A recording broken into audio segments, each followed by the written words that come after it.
বলেন ইন্নাল্লাযীনা আমানু ওয়া আমিলুস সালিহাতি লাহুম জান্নাতুন তাজরি মিন তাহতিহাল আনহার যালিকাল ফাওজুল কাবীর। জোরে বলুন আল্লাহু আকবার।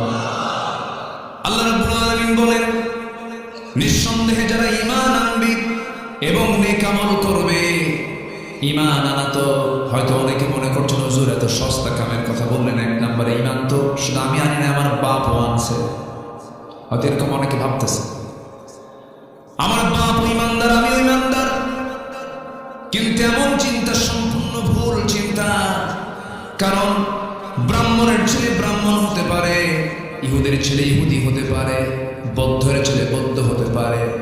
আমার বন্ধুগণ, কিন্তু ইমামের ছেলে ইমাম হতে পারে না, মুসলমানের সন্তান মুসলমান হতে পারে না যদি তার যোগ্যতা না থাকে, তার মধ্যে যদি ইসলাম না থাকে। ইমান থাকতে হবে, তাহলে ইমানদার বলা যাবে। বংশীয় পরিচয় দিয়ে ইমানদারের পরিচয় দেওয়া যাবে না। আমার দেশে বহু ইমানদার আছে, বহু লোক আছে যাদের নামই হলো ইমান আলী। আছেন এরকম লোক? আছে? নাম কি? ইমান আলী। নামাজ পড়ে না। নাম হলো ফজর আলী। বাপ শখ করে তার নাম ফজর রাখছে, যেন ফজর নামাজ পড়ে, ঘুম থেকে ওঠে সকাল 10টায়। নাম হলো ফজর আলী। নাম হলো রমজান আলী, রমজান মাসে দুপুরবেলা ভাত খায়। এই সমস্ত নাম দিয়ে তো কোনো কাম হবে না। আল্লাহ পাক দেখতে চান নাম, বংশ না গুণ।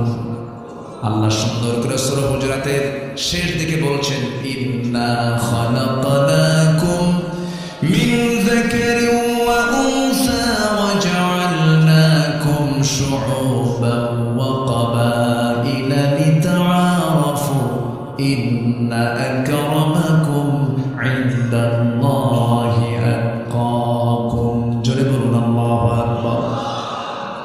হে মানব মণ্ডলী, আমি তোমাদেরকে সৃষ্টি করেছি এক নর এবং নারী থেকে, বিভিন্ন ভাষা দিয়েছি, গোত্র দিয়েছি, যেন তোমরা একে অপরকে চিনতে পারো। তোমাদের মধ্যে সেই সমস্ত বান্দাগুলো আমার কাছে সবচেয়ে বেশি সম্মানিত, প্রিয়, যে সমস্ত বান্দাগুলো আল্লাহকে একমাত্র সবচেয়ে বেশি ভয় করতে পারে। জোরে বলি সুবহানাল্লাহ।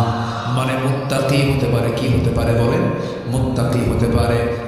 আমার বন্ধুগণ, তাহলে এক নম্বর সফলতার উপায় হলো ঈমান আনতে হবে।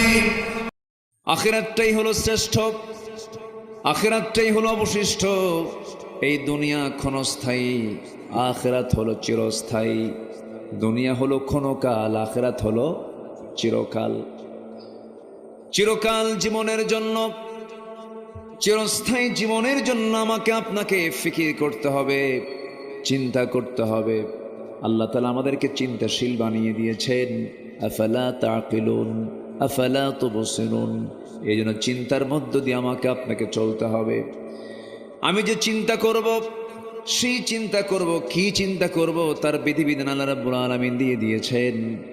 বান্দার সৃষ্টির বহু আগে, আমার আপনার সৃষ্টির বহু আগে, পৃথিবীর প্রথম মানুষ যাকে পাঠানো হয়েছে, আমাদের সবার পিতা আদম আলাইহিস সালাতু ওয়াস সালাম এবং হাওয়া আলাইহিস সালাতু ওয়াস সালাম, আমাদের মা বাবা, তারা জান্নাত থেকে দুনিয়াতে যখন এসেছেন, আল্লাহ রাব্বুল আলামিন শূন্য হাতে পাঠান নাই, তাদের হাতেও তার পক্ষ থেকে কিতাব এসেছে। জোরে বলি সুবহানাল্লাহ।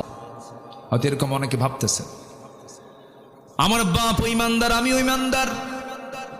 কিন্তু এমন চিন্তা সম্পূর্ণ ভুল।